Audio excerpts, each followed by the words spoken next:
Welcome to the last breakfast. Please enjoy the video. You start by confirming your Oppo model and color OS version so you know which menu labels you'll see. Once done, make sure the phone has at least 20% charge and stable Wi-Fi to avoid mid-process issues.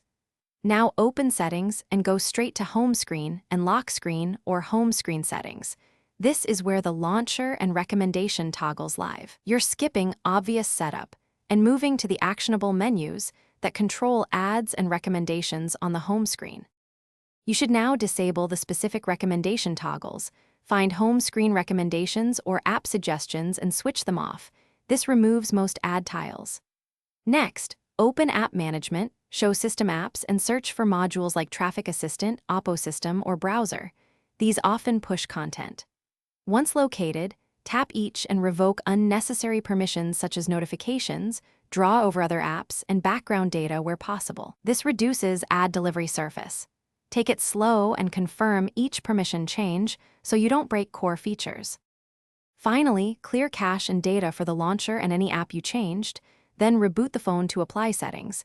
This finalizes the changes. If ads persist, check pre-installed browsers and security apps for recommendation settings and turn those off too, because they sometimes inject content. As a last resort, back up your data and perform a factory reset. Do this only if every toggle and permission change failed. If a specific ad recurs, note the app name and remove or disable it before resetting. Thanks for watching. If this was helpful, leave a like and consider subscribing. See you next time.